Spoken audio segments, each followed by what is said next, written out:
said, look, Bartel and Ariane are really great because that's their style. They are two different, distinct sellers and they have different ways of doing things. And he says, what I want you to do is obviously take elements of that. But the reason I hired you, Neil, is you're very energetic. You're very easy to listen to. You have a way with words and explaining complex things and simplifying it. He says you need to create your own sort of style. And he was right. And I think that was one of my best lessons as an account executive or as a salesperson. So, the demos that followed after, the way that I used to speak to them or my prospects wasn't like Ariana or Bartel, but it was like me explaining Showpad to my friends and family who didn't understand tech, who didn't understand SaaS. And, having those words of, we give you that X-ray vision, or imagine that bucket with 1,000 pitch.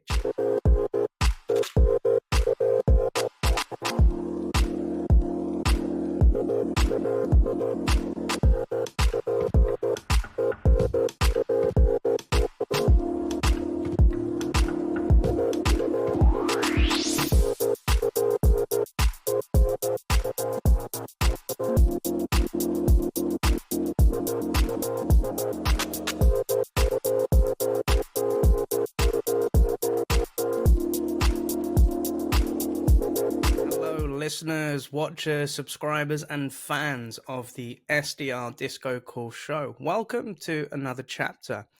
If you stumbled across this and this is your first time, you may be asking yourself, why should I be watching or listening to this podcast? Well, we're in the world of sales development and in the world of tech sales. My name is Neil Bhuiyan. I'm the founder of HappySelling.io. I'm an SDR coach, I'm an SDR trainer, and I love the world of sales development. And what we look to do in these shows is to bring insights from people across the globe that work in this industry to either get you interested of coming on board, or if you're actually working in this industry already, to give you tips, insights, and share best practices to help you become what I call happy sellers. And this episode is actually another special episode in itself because it's a solo episode with your boy. If you're listening to this in your local podcast platform, please make sure that you give us a rating and share this episode with anybody that you think could benefit from it. And also, if you're watching this on YouTube, make sure that you like, comment, and subscribe down below, as it helps with the algorithm and gets the message out there. So for a little bit of context, back on episode 64, I did another solo episode where I was sharing insights about being an SDR at a company called Zora, the failures I had as being a micromanager, building out a team, trying to transition into an AE role, and then also insights of joining another startup called Showpad. And as it's been a couple of episodes since, I thought it'd be cool to continue the story and actually say what happened when I went into the job of Showpad, how I kind of failed as an account executive, but then how I also found success in customer success. So to kind of set the scene, this was back in about 2015, right? So I was coming to the end of my tenure at Zora. I was an SDR manager, had quite a successful team, but my ego got the better of me and all I wanted to do was have that AE life. And if we go back to the previous episode. So I remember chatting to PJ, giving the talk, and I remember David just sitting in the background like the media mogul that he is, and his two hands and fingers together, and he's just got his fingers over his lips. And I'm walking the walk and talking the talk with PJ, and I know that I kind of sold him. And I told him, like, what I want to do is become an AE, but what I'm happy to do is go back into being an SDR to prove my worth, bring what I've learned from this company Zora, and try and help you guys like break into the UK market. And then David came in, and I think he could smell the BS. Like, there was an element where I wasn't, ready to be the AE, and he could sense that, and I could sense that as well. But he just gave a few questions, and at the end of it, he gave his feedback, and he kind of laid it down the law for me, and he kind of said, like, look, Neil, I think you're a great guy, you've got great potential, you've got an extensive knowledge at this company Zora, like they're big dogs, and we know a lot about them, and I definitely think that you could, help us out as well if you're willing to move. But this AE thing, I think there's some things that you still need to learn, but what we're happy to do is help you learn those things, because if you think about Showpad, we sell to VPs of sales, we sell to VPs of marketing. Like, the world of sales is what we're all about. God, I look and sound a little bit different, and I've aged quite a little bit as well. But anywho, so as we kind of saw, I was talking to David Dupree, Louis, and PJ at Showpad about joining on board. So what happened thereafter is the case of me having to hand in my notice at Zora. So obviously this was a decision that I already had in my head, and, I kind of vetted out Showpad and saw them as the place that I wanted to go to.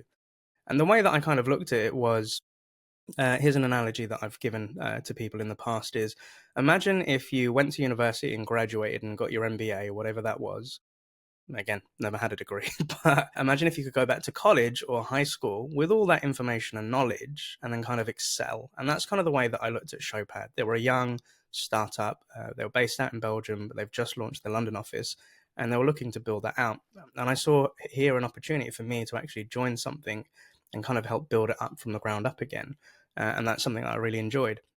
So when it came to the actual handing in my notice, the team's really doing well. We're coming to the end of our fiscal year. And I kind of looked at myself and I said, well, look, I've done the best that I can do here. There isn't a path for me to become an account executive. They kind of want me to stay in leadership, which is, fine and fair for the business. And back then, it was just my ego. Like, I want to go do this closing life.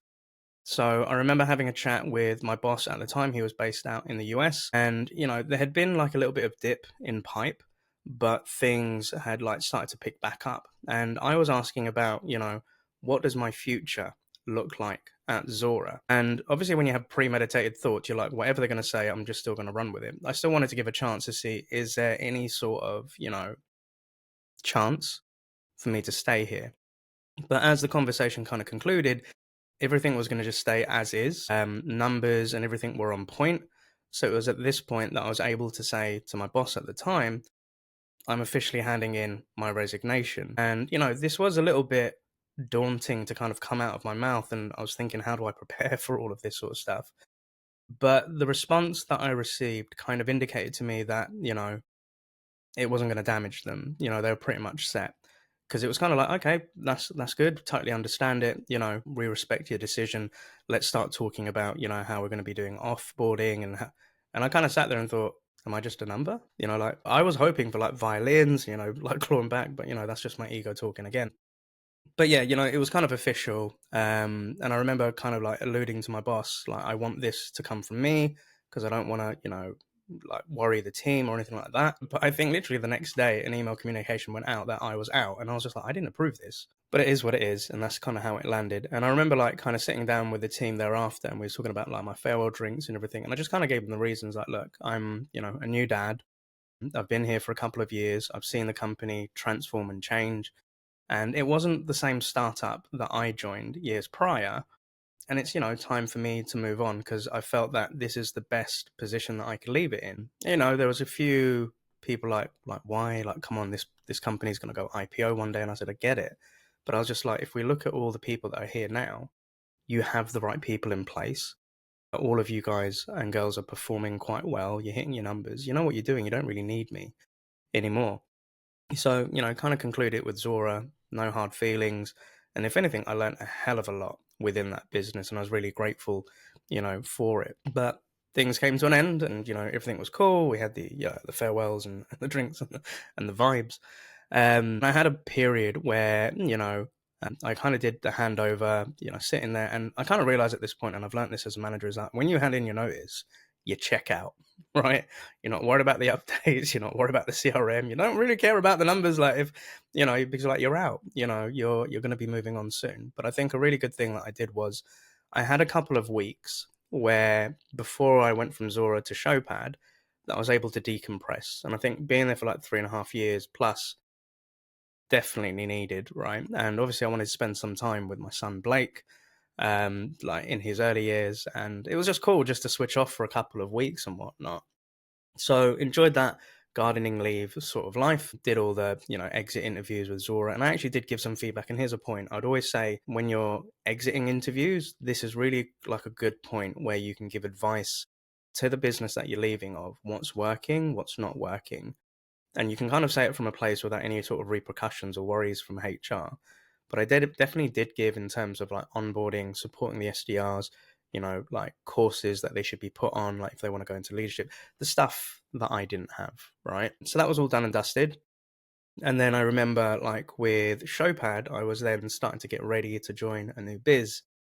And it was really exciting because I remember like David Dupree, like who is my VP of sales and my mentor, was like stating, we're going to like book you some tickets to come out to Belgium. And I'd never been to Belgium at that point before, and that was something really cool. And they were kind of like walking me through like how my first couple of weeks are going to be and everything. And they booked me tickets on the Eurostar. Again, never been on the Eurostar at that point as well. And I just remember like being at home and just thinking, here's my new opportunity of going into this job where we agreed I'll be an SDR for a couple of months, and then I'll, finally go into that AE life that I'd been dreaming of. So, we booked all the tickets. They sent me off to Belgium, and I was spending, I think, about a week, 2 weeks there. And that was a surreal experience in itself. So I remember arriving in Belgium, and it was in Ghent, or Ghent, Ghent, or Gent, however you want to spell it. And they booked me like an Airbnb. And I think I arrived there on a Sunday evening, so that I was available to come in on the Monday morning. And I remember arriving in Belgium on the Sunday evening, and then finding my way from Ghent station and then finding my Airbnb. And I've always had this habit of, and I did this at Zora when I went to California, that I'd find my place that I'm staying, and then I would go walk to the office to know how much of a distance it was and where I needed to be walking the next morning. And I remember like it was walking along a canal in Moestrat to the Showpad Belgium office, and I was just like, doesn't feel like California, it doesn't feel like London, but it is definitely a different place, and I love just being in new places. Anyway, coming back to my Airbnb, I realized I was really hungry, so I went for a walk around the town that I was in, and everything was closed. And I realized with Belgians that they're not as active on London times, so trying to find food was just near impossible. And they had like night shops, but they were few and far between trying to find something. So like a night shop, like in the evening, think of like a 7-Eleven or a Spa. And all I could find was a microwave cheeseburger. There was a case of Duvel, which I picked up as well, which is the local Belgian famous beer. And then just came back to my apartment, had a FaceTime with the family. And I remember thinking, all right, I got a new job. I'm going to celebrate this. And I had a Duvel. And unbeknownst to me, that Duvel beers are completely different to like the UK beers. And I remember working at my laptop, which they, sent to me prior to me coming out. And I remember like being at my desk, and then I stood up and I was like, woo. Because with Belgian beers, they are a hell of a lot stronger, but it takes a lot of time for that to kick in. And I was like, okay, I'm waved. But anyway, went to bed, woke up the next morning, and I was really excited and nervous to go into this office.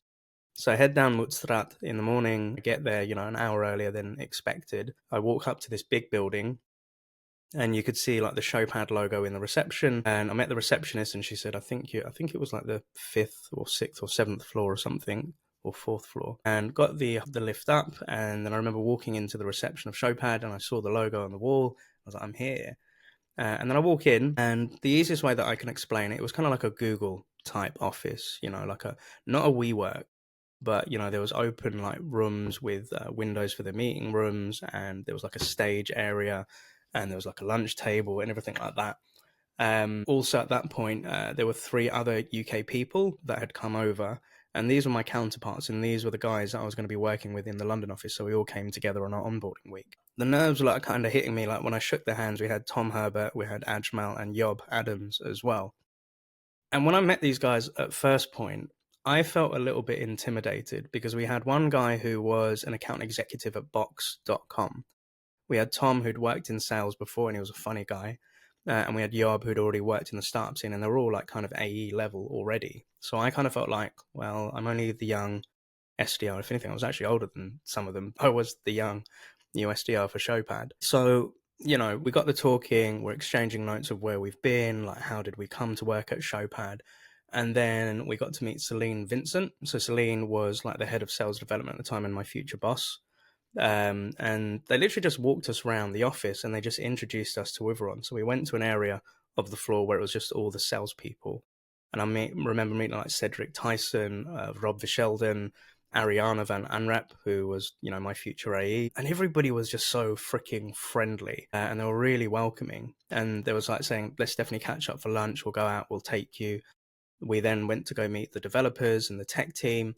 We met HR, and everybody just like, they made an effort to introduce you to all the departments and introduce you as the new UK sales reps. And kind of contrasting it with what was life like at Zora versus joining at Showpad, it was completely different, because when we joined at Zora, it was just me and a couple of account executives, and we had a small box room. But here we already had an established office in Belgium. So, throughout the week, it was pretty much meeting all the different departments and understanding, why they exist, what are their values, what's their mission statement per department, and also like how they collaborate with sales. And what I really got a sense and a vibe of was they made an importance of not trying to teach you the company's software or the sales methodology or anything. It was like knowing the company and the people behind it. In later years as a manager, that's how I kind of built my onboarding. That first week was to teach people, meet all the department heads and know why they exist, because these were the people that you would come back later to ask for help when you're in your sales cycle, or go ask for advice on how does this integration work, or hey, I've got this problem with this customer. So it was really cool to meet all of these people, and I think that's really important with the sales rep's first week or two of onboarding. Really get to know the business and the company.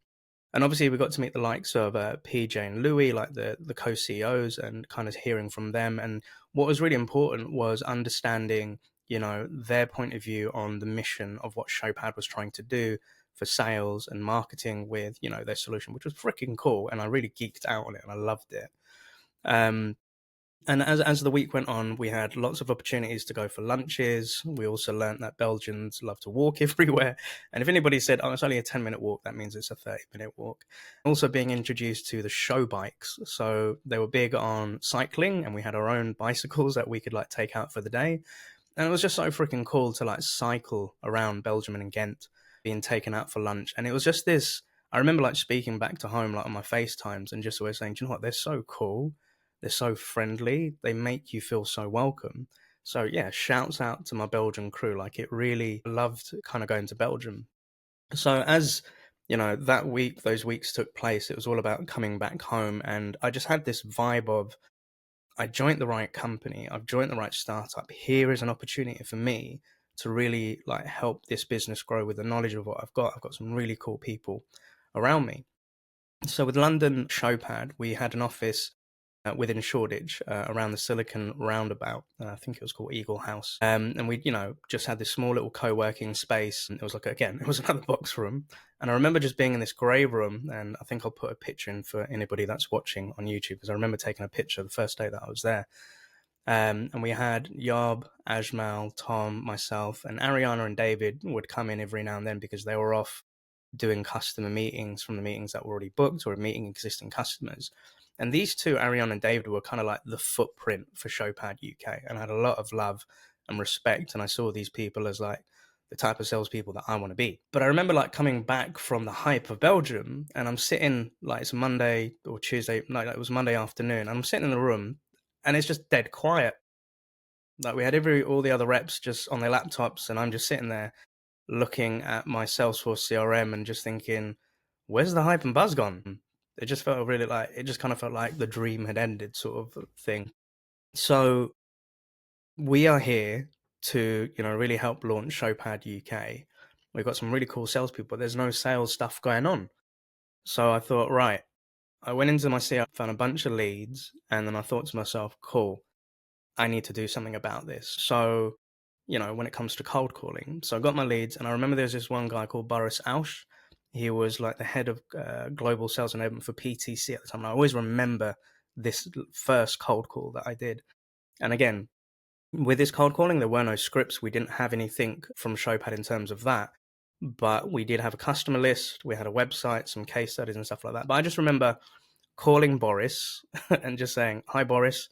My name's Neil from Showpad. The reason for my call is I see that you're the head of global sales enablement. I work for a company called Showpad. But cut a long story short, didn't book the meeting, but I had a conversation for about 5 to 10 minutes because Boris, he respected me cold calling him and he entertained the conversation, but he was just like saying, like, we've already got these tools inbuilt with PTC. We don't have any like looks for a sales enablement solution like Showpad, etc. And I kind of got to the end of the call and I was like, oh man, I didn't book a meeting because it was going on for quite a while time. And, I thought I was going to get it, but I didn't.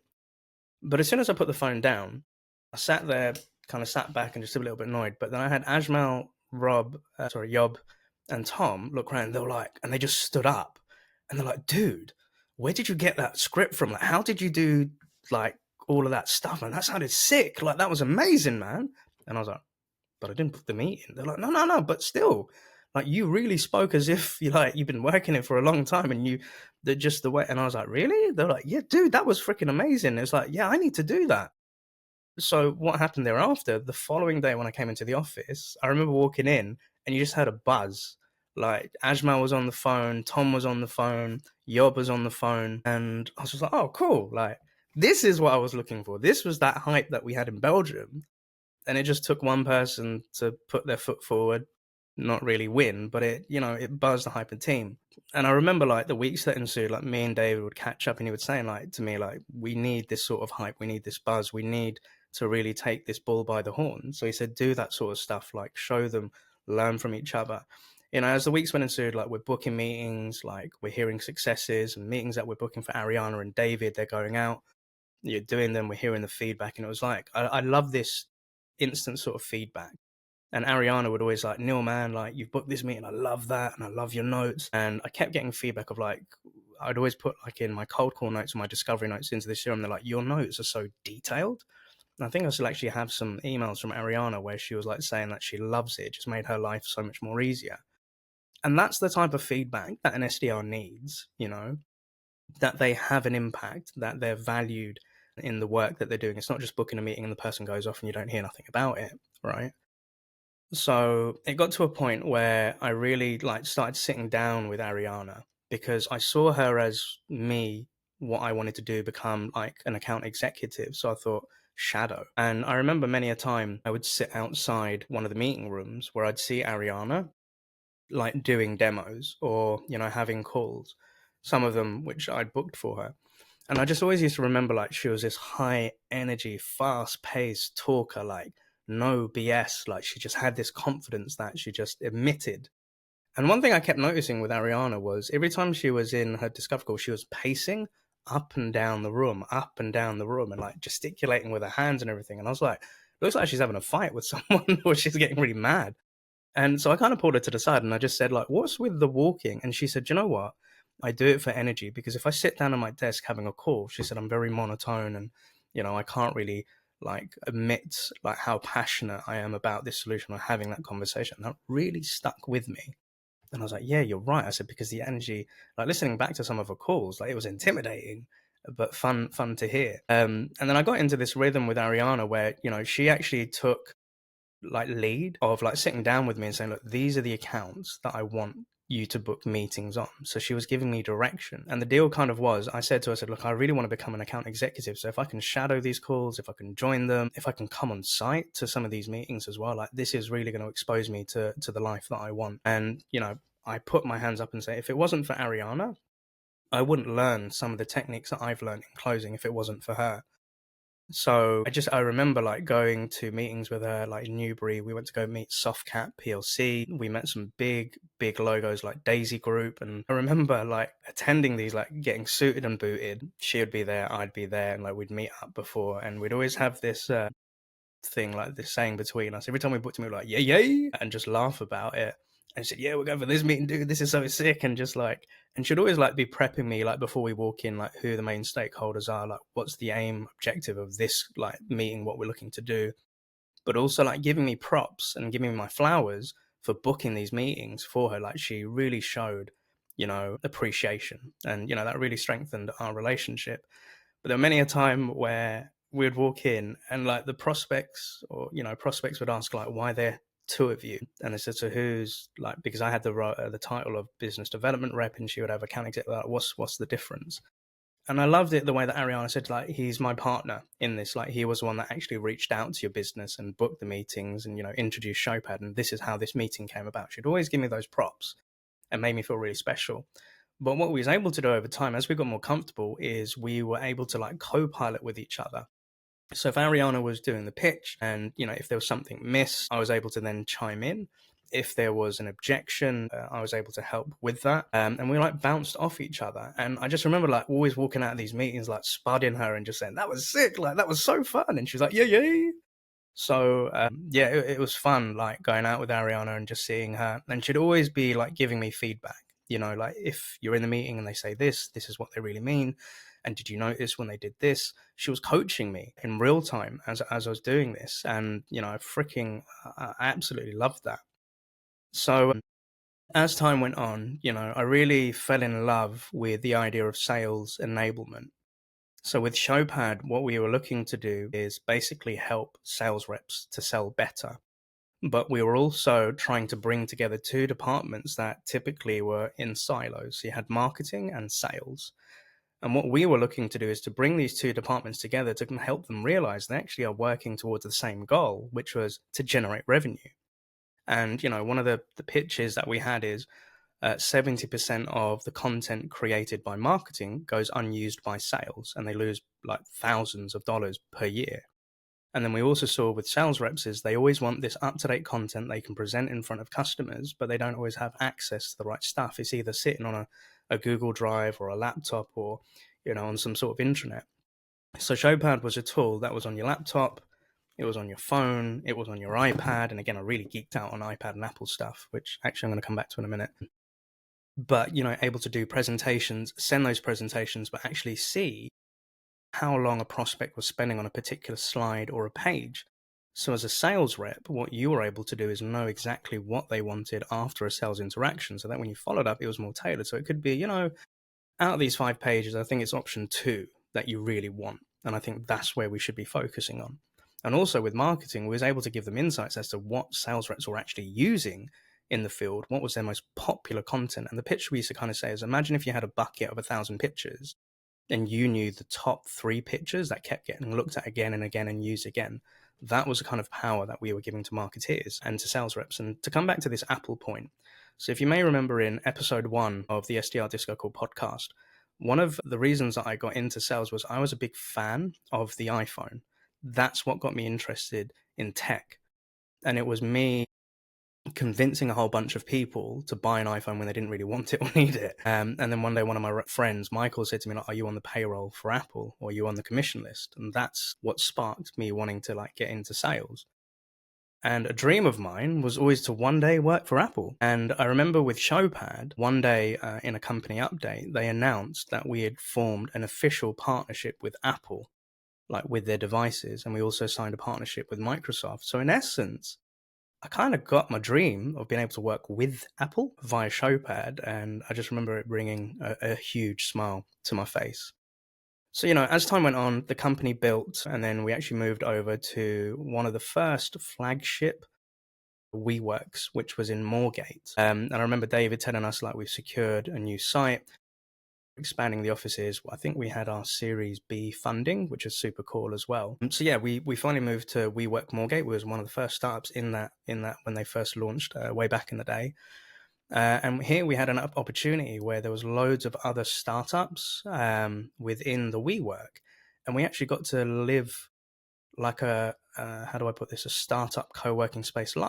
And we had beers on tap. So there was parties. I think I went to a party once with Mark Manson, which is freaking cool. But the Showpad family started to grow and we started to hire more people. The team got bigger. We had more account executives. Our customer success team had grown and we'd really created a footprint for Showpad UK. And there was many times when we went on to some cool trips. We went to Seville in Spain. I can't remember the name of it. It's gone, but we went to a really cool beach place. And the Showpad sales kickoffs were freaking fun. And I remember this one where we went to the countryside within Belgium, and I'm really going to hate myself for not remembering where it was.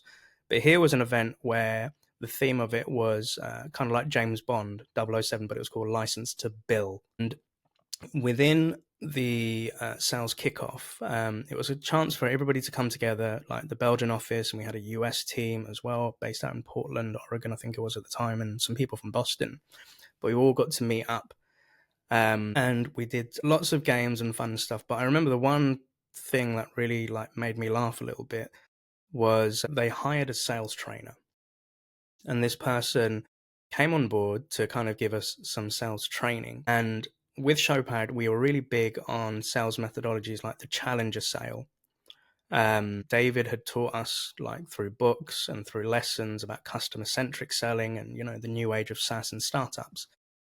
However, my kind of feeling was this sales trainer was a little bit from the old school days. So I'm talking like Sandler type training and sales trainers. And again, nothing against them, but this guy really didn't do his homework as to see what type of, we were a challenger organization, right? And what we kind of figured out was as we sat in a room and we just had a presentation by Wim Sweats, who was like that famous mountaineer, really hyped us up and pumped us up. And at the beginning, this sales trainer said, if at any point you don't agree with any of the slides that I have here, you can say bullshit. He gave us the permission to say, call bullshit. And as the slides went on, we realized that this person had done no research on Showpad as an organization, the solution we provide. And a lot of his slides kind of clashed with our mindset, our methodology, and the way that we do biz. So it kind of got to slide 3, 4, and we were just all saying bullshit, bullshit. And it actually then got to the sad point, and I felt really sorry for this guy. He just sat down on the floor and just went silent. And I remember David having to go over to this gentleman and just saying, like, look, we're going to have to just cut it here. And, you know, that was something I've learned as a sales trainer. Do your homework on the company and the client you're going to come visit and what they're all about, because generic slides just don't work. But anyway, I digress.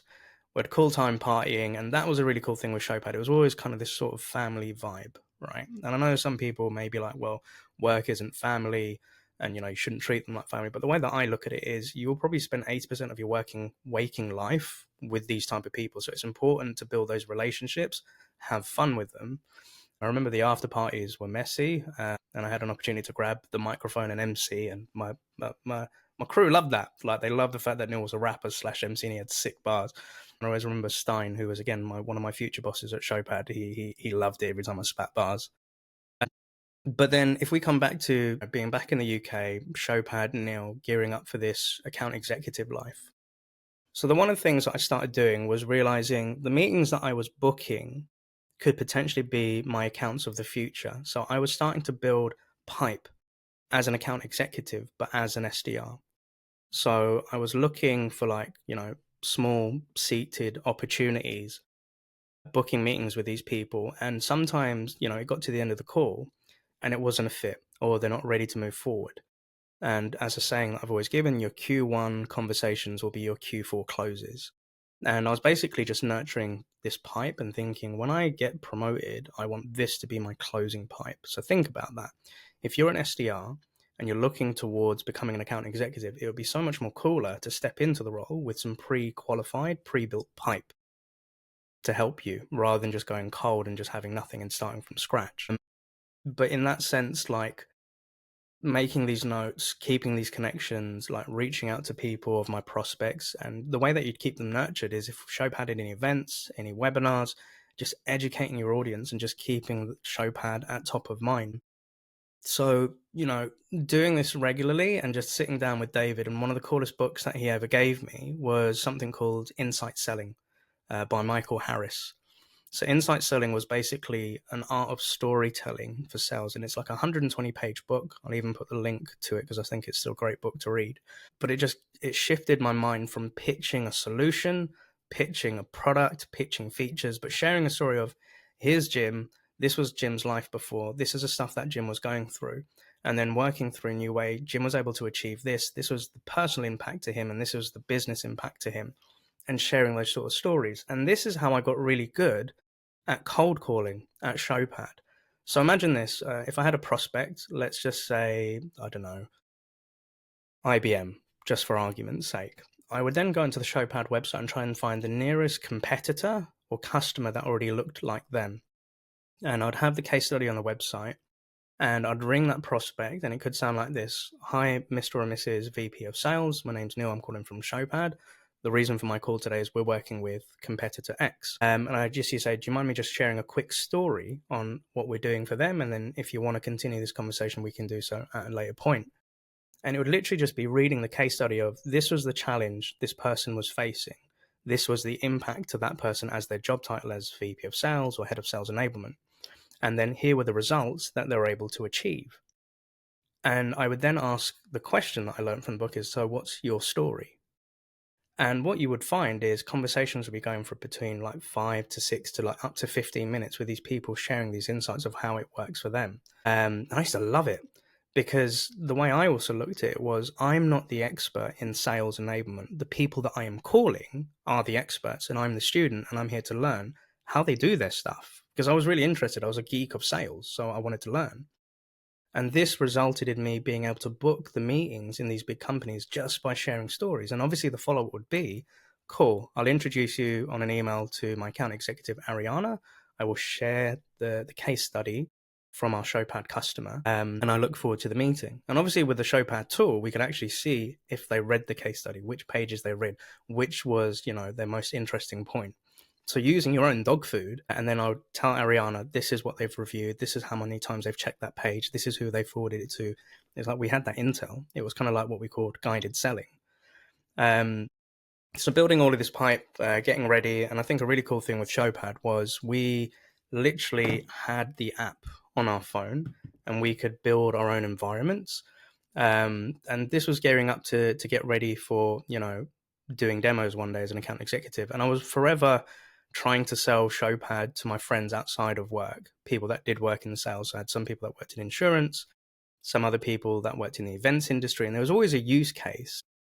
And kind of like my pitch of when people said, so Neil, what does Showpad do? And I said, I give sales reps X-ray vision to know exactly what their prospects are doing and thinking. And that just used to blow their minds. What do you mean like X-ray? So when I showed them the solution, I could say, okay, so here's an environment that you could build. You can send this to your prospect, and then you can check where they're looking. And when you can send the follow-up email or the case study, or you could how do I put this? You can just like pick pieces of different content. So here's a case study. I'll take page 2 and 5. Here's a video from YouTube. I'll put this into that. And then here's a proposal. And maybe I'm going to skip pages 3 and 5 and just bunch it all together. And I press this button and it just sends it to their email. And then I get notifications as soon as they've opened, clicked, watched, viewed, how long, which page, and all of that. And they're like, is this cheating? Is this legal? Was one of the main questions that a lot of my friends used to ask. I said, yeah, it's totally legal. It's GDPR compliant and all of that.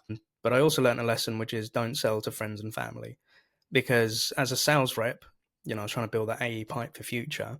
Trying to follow up with them. Hey, so Josh, like, what do you think? Do you think your boss wants something? Yeah, we're not too sure. Or I would get the ghost, or you just have this awkward silence. And because they were friends, then we had this iffy bit of we'd catch up for a beer, and then when it got onto the point of, so can I introduce my company? And it just made it awkward. And I just kind of realized, don't mix business with friends and family, because if that creates some sort of awkwardness, then that's going to impact the sort of relationship, right?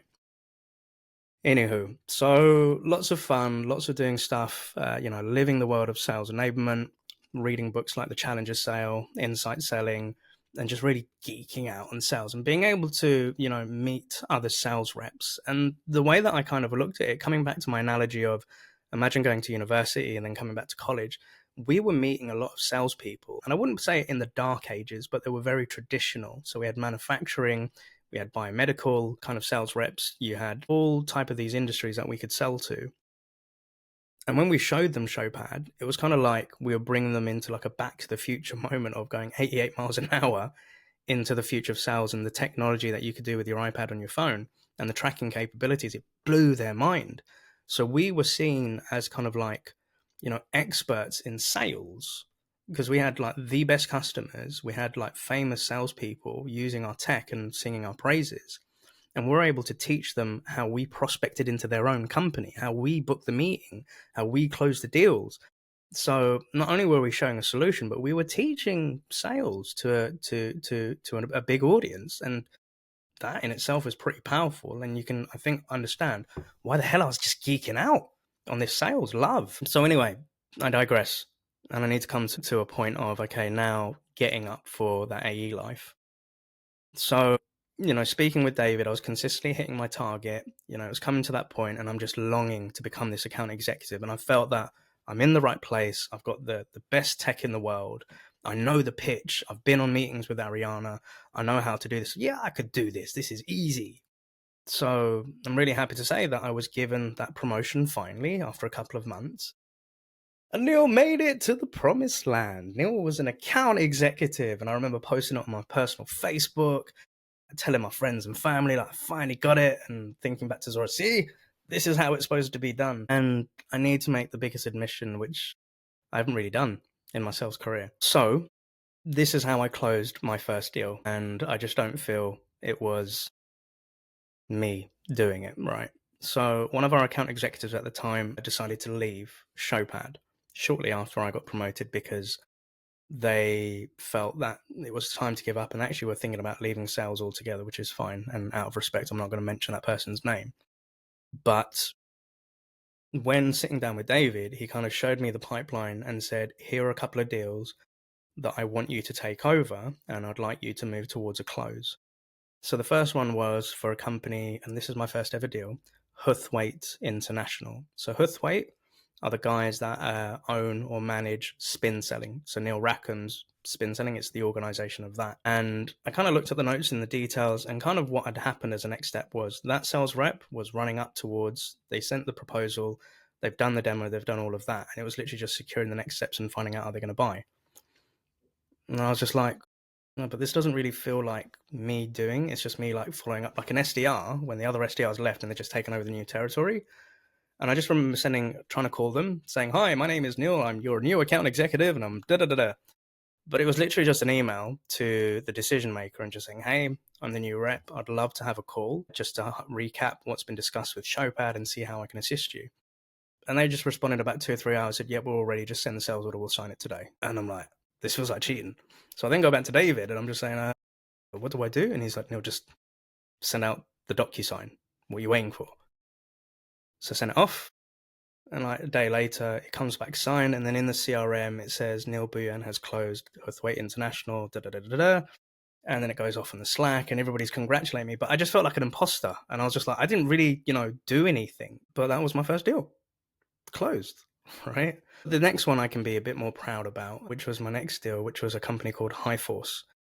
And this is why I love it. And this is going back to my point of why it's good to build pipe as an SDR. So I had this lovely lady called Laura who was marketing director for Highforce Tools. And this was only like a 10-seat opportunity, right? And it was one that I booked as an SDR as a cold call, did the opportunity, got qualified out because they just weren't ready. And I remember reaching out to Laura, the marketing director. She's already had a demo. We've already got really good rapport on. She loved the content and guides I always used to send her. And I just said, hi, Laura. It's Neil, just to say I've actually moved into the commercial position. So if you are looking to move forward to Showpad, I'd be the main point of contact. And she replied and said it'd be really good to have a catch up in the next week just to see what's new with Showpad. And I'm happy to say, had the catch up, 3 weeks sales cycle, and I closed my second deal. So this in the space of 30 days of being promoted as an account executive. And I thought, boom, I'm living the life. I'm a successful AE. And I felt like I'd, finally got that validation of being able to close a deal. But then, the next couple of months were hard. And this is where I really learned what AE life was about. So as an SDR, you're generating pipe, you're booking meetings, you're handling objections, you're booking discovery calls, you're booking demos, you're doing multi-stakeholder stuff, you're multi-threading, you're doing all that cool stuff. But when you come into an AE life, you're doing that plus much more. The things that you're coming up against is the constant rejection. Because as an SDR, you face rejection every day. But when it's your own deal in the pipe, that hits and that hurts. And it really makes you start questioning yourself. What else you face is you're dealing with other stakeholders, and then you're having stakeholders that are blocking the deals, like messing up the sales cycle. You have people that are ghosting you. You have prospects that are indecisive. You have prospects where priorities shift and change. And you just literally see your pipe being smaller and smaller and more things being qualified out and close dates being moved out further and further and further. And you're just sitting there just like, dude, what is going on? So yeah, that was, in the next 3 or 4 months. And then another thing that I want to also share is the worst demo that I ever delivered. And it was hard. So to set the scene, self-generated meeting. I booked a meeting with the CEO of a law firm up north in the UK. And this was one of those, SDR pipe, let it nurture and then bring it back up. So it came to the actual demo. I sold Showpad as, the sales enablement solution. This is what it's going to be able to help with their team and all of that. And this was a demo that David, my VP of sales, also joined because I wanted to get feedback on, what the master thinks of me doing demos. So we get onto the call and I have the presentation and pitch ready. And then we start going through the actual demo. And within 5 minutes, that CEO stopped me. And they was like, oh, we don't need this. And why would you need that? And I just had to keep reselling the mindset of what we're talking about here, what we're doing. And as the demo went on, there was just always a pause of, oh, I actually just was looking for a website chatbot. And I'm like, what? Chatbot? No, this is like a sales enablement solution to help you with face-to-face selling and remote. He said, yeah, this just, I don't think we could do this. And in essence, like 35 minutes of my life, which was hell, this person tore me a new a-hole and just came with every objection and everything. And it just got to a point where I just had to say to the CEO, I said, look, by the sounds of it, Showpad's not a fit. I don't think this can help you. And they were like, yeah, maybe this is for the future, but yeah, definitely not what we're looking for. So I remember being in the WeWork, being in a booth, and David was sitting like 2 booths behind me. And I ended the demo and I was just like, my God, I just look shit in front of my boss. And then we come out the cubbies and David says, okay, Neil, let's go have a sit down and catch up. And he was just like, so how do you think that went? And I was like, that was horrendous. And David said them like he has a way with magical words, and it was just like, that was your worst ever demo and your last worst ever demo. He said that CEO was really difficult, and I don't think she is a good fit for Showpad, and she really ripped into you. But you'll probably learn a lot from that, and you'll know how to go into your next one. He said, Neil, it's all about practice. You have to fail, and you just keep going. But then he alluded to something which was very true, and he just said, there was something that I noticed whilst he was doing that presentation demo. He said, I don't think it was you. And I said, what do you mean by that? And he said, I heard other people in your pitch. And he was right. So at the time, we had 2 like of our top account executives at Showpad. So a guy called Bartel and obviously Ariana. And these were 2 people that I hawked and watched and loved and were obsessed with. And he said, I heard parts of Bartel and I heard parts of Ariana, but I didn't hear Neil Bhuiyan. And I just said, yeah, you're right. And he said, what were you trying to do? I said, well, I see them as like the top dogs and I really want to emulate them. And he, again, gave me some great advice. And he said, look, Bartel and Ariana are really great because that's their style. They are 2 different, distinct sellers and they have different ways of doing things. And he says, what I want you to do is obviously take elements of that. But the reason I hired you, Neil, is you're very energetic. You're very easy to listen to. You have a way with words and explaining complex things and simplifying it. He says you need to create your own sort of style.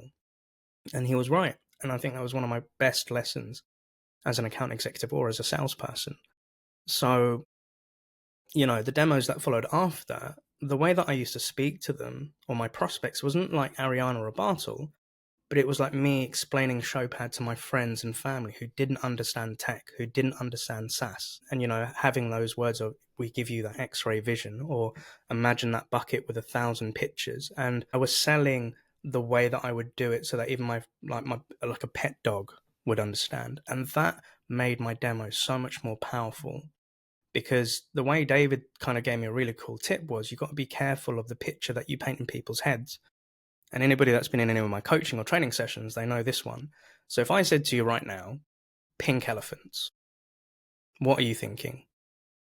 You're probably thinking pink elephants, right? However, a part of my audience right now may be thinking of, something they've seen on a cartoon on Nickelodeon or Cartoon Network, or maybe some of your kids' stuff on TV. But the pink elephants I'm thinking of is the 1930s Disney cartoon, Dumbo. Where's that scene where he just gets a bit wavy and I don't know what's going on there, but that's my version. So similarly, if I said to you like dashboards or reports, what you're thinking of could be HubSpot. Some other people listening or watching this could be thinking of Salesforce, or some people could be thinking of Microsoft Dynamics. So he said you have to be very careful of the picture that you're painting.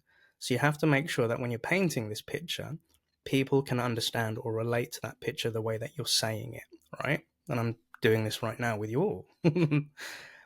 Which then leads me on to one of my toughest demos that I ever done, which was to a blind person, or to caveat that, a partially blind person. So an inbound lead had come into my territory where a marketing director had requested a demo, but within the notes or the comments in the CRM, they advised that they are partially blind and are able to see things. And I was like, how do I show a demo to somebody that can't see everything? So I remember like worrying, thinking this is going to be a hard demo. So I called up the prospect, a lady called Liz, who I'm still connected to on LinkedIn, and I love her post. And she just kind of said to me, said, look, I only lost my sight in the last few years. So I've seen tech, I'm head of marketing, I understand all of this. But Neil, what you have to do, and here we go, she says, you have to paint it of a picture. You have to remove any buzzwords or any technical jargon and just talk to me as if, we're just in a day-to-day normal life. We're at a cafe or something like that, and I'm your friend. So again, I had to kind of learn that thing of painting a picture to somebody who couldn't actually really see my solution. And this is where the analogy of, hey, Liz, so with your marketing content, imagine if you have a bucket with 1,000 pictures in it, and you can see which pictures are being picked out of the bucket the most and viewed. Great.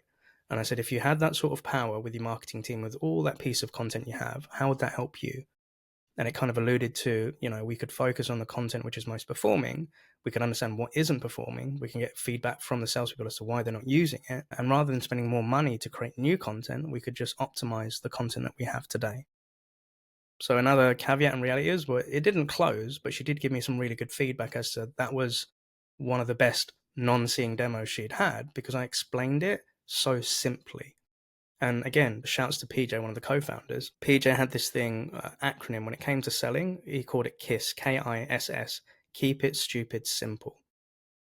And that was something that was, uttered throughout Showpad, of just try to simplify everything to a level that people can understand, and don't try to use any sort of bravado or big terms to make yourself look big. And I really loved that sort of mindset within Showpad. So other experiences that I had was being able to go out onto the road. And this was one of the reasons that I got into sales, is I wanted to travel. I wanted to meet new people. So I used to love on a Sunday, like looking at my calendar and thinking about all the different trips that I was going to take up north, go Showpad, go solo and be this account executive life, and grabbing trains and trying to make sure I got back home on time. And there were some really early mornings and some evenings where I came home really late. And bearing in mind, I was a new dad as well. So sometimes having the ability to work from home, like sitting with Blake as he was a baby, as a toddler, and, that was all fun. And just thinking, yeah, your daddy's an AE and we're going to build this life for you and all those sort of things. But, some of the other lessons that I learned, like a really hard lesson, was where I lost a deal. So there was this one point where I had an opportunity for a company that provided some sort of car solutions. And this was a sales director that I cold called, and he loved my approach so much that that was the reason that he took the meeting. I'm not saying that should be a qualifying point for all meetings, but he just loved my approach, so he welcomed me up. I remember coming up north, and he organized like a conference room. I had all my gear and my tech, and he brought in 5 to 8 of his sales reps, and I gave the Showpad demo. And again, their minds were blown to this voodoo sales magic. And I remember sitting next to the sales director, and he said, you know what, Neil? He said, I don't normally take meetings, but the way that you've approached, the way that you've done your demo, he said, this is the way that I would love my sales reps, to sell. Like, you're an inspiration. And that meant a hell of a lot to me, coming from what I saw as a vet in sales. And this was one of the cool things where it really did build up your mind in terms of sales, the profession, the type of professionals that you're meeting with. But this is where it goes sour. So I come back to London, and I was speaking to my sales manager at the time. And this person really wanted me to really up my close, because I wasn't closing much. Like, there was, worries about Neil. And I was asked about this deal of, what's the next step? And I said, you know what? I don't think they're ready. I think this is one for nurture. And this manager at the time was really adamant that we need to bring this in, we need to close. And they instructed me to send out an email about an offer and making it time-based. And this is what they can get in, creating a proposal. And my heart was just and my gut was just saying no, this is just wrong. We shouldn't do this. But, I had to take the ideas of my boss at the time.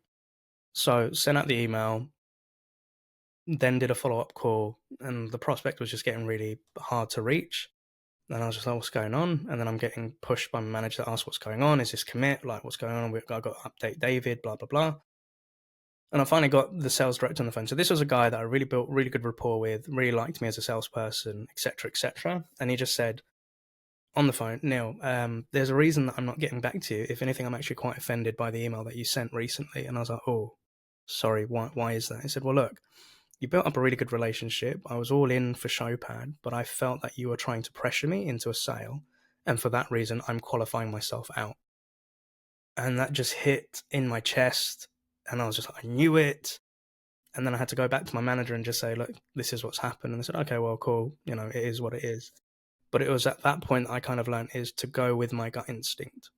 And I get it from a sales management point of view. They have a job to do and everything. But I know my prospects, I'm the one that went into that conversation. And again, I am open for coaching, and I've always admitted I'm not the best at closing, even now, right? But it was a hard lesson to learn.